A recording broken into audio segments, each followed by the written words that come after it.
Good morning વિદ્યાર્થી મિત્રો, ગણિત વિષયની અંદર આજે આપણે લઈને આવ્યા છીએ લસાઅ. ખૂબ રસપ્રદ ટોપિક છે અને આપણને સરળતાથી સમજાઈ જાય કે લસાઅ કઈ રીતે શોધવો કોઈ પણ સંખ્યાનો. તો સૌપ્રથમ લસાઅ એટલે શું? તો કે લસાઅ નું ફૂલ ફોર્મ થાય છે લઘુત્તમ સામાન્ય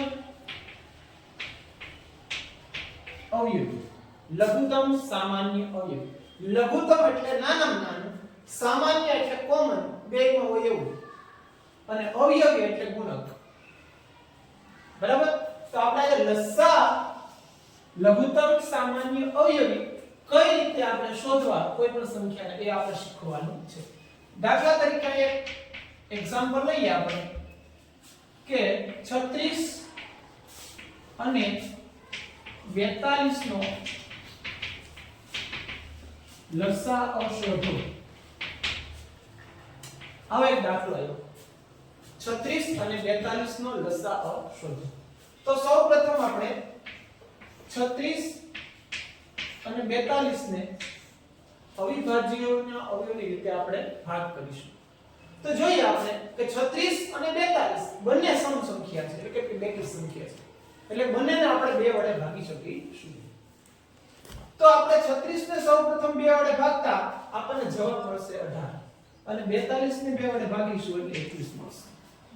ચાલો, ત્યાર પછી બંને સંખ્યા 18 છે બેકી છે, 21 છે એકી સંખ્યા છે, તો આપણે હજી 2 વડે ભાગ આપી શકીશું 18. તો 18 નો 2 વડે ભાગ હાલતા આપણને મળશે 9 * 18 9 અને 21 નો ભાગ ચાલી શકશે નહીં, એટલે 21 ના 21. ત્યાર પછી જોઈએ હવે કે હવે બંને સંખ્યા જે છે એ 2 વડે ભાગ ચાલી શકે અને એકી સંખ્યા છે. તો હવે જો 2 પછીની બધી સંખ્યા કઈ આવે? 3.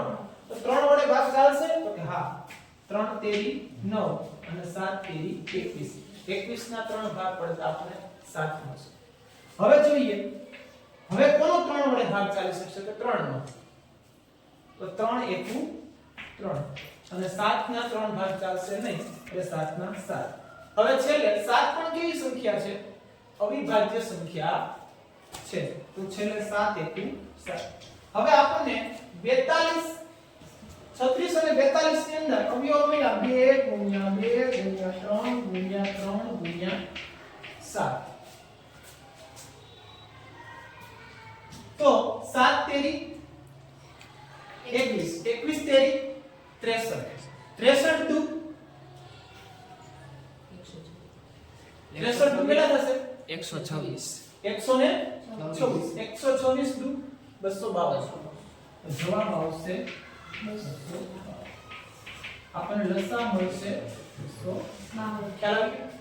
ઓકે. ની અંદર સરસ મજાનો ટોપિક ગુસાઅ લઈને આવ્યા છીએ. સૌપ્રથમ ગુસાઅ એટલે ગુણોત્તમ સામાન્ય અવયવ.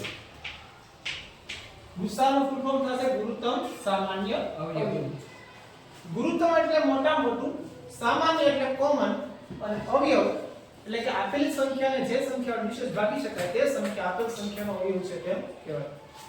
તો આપણે એક એક્ઝામ્પલ લઈને દાખલો કરીએ. અહીંયા જોઈએ કે 36 અને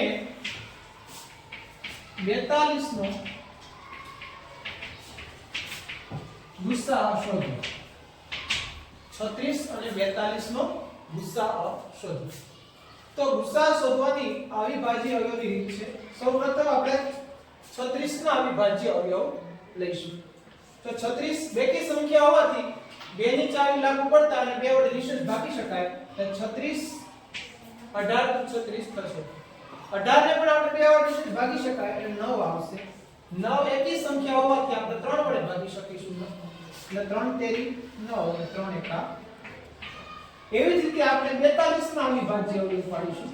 42 પણ બેકી સંખ્યા હોવાથી 2 વડે નિશેષ ભાગી શકાય એટલે આવશે 21. 21 ને પણ આપણે 2 વડે ભાગી શકીશું નહીં, 3 વડે ભાગી શકીશું. તો કે હા, 3 * 7 = 21 અને 7 એકુ 7. હવે જોઈએ આપણે કે 36 બરાબર આપણને શું મળ્યું? અવિભાજ્ય અવયવ 2 * 2 * 3 * 3. ત્યાર પછી 42 બરાબર આપણને શું મળે છે તો 2 ગુણ્યા 3 ગુણ્યા 7. હવે આ અવયવો મળ્યા પછી આપણે જે કોમન છે એની ઉપર રાઉન્ડ કરીશું. બે આપણને કોમન મળે સામાન્ય મળે છે. ત્યાર પછી 3 3 પણ આપણને સામાન્ય મળે છે. તો હવે 2 અને 3 નો આપણે ગુણાકાર કરતા આપણને જવાબ મળશે 6. તો ગુસા મળશે આપણને 6. અને બંને જે છે 36 અને 42 એ 6 નો ગુસા છે. તો વિદ્યાર્થી મિત્રો આવા જ નવા અપડેટ જાણવા માટે નવા ગણિતના વિડિયો અને ટ્રીક જાણવા માટે આપણી ચેનલ એજ્યુકેટ ક્લાસીસ 008 ને લાઈક કરો, સબસ્ક્રાઇબ કરો અને શેર કરો.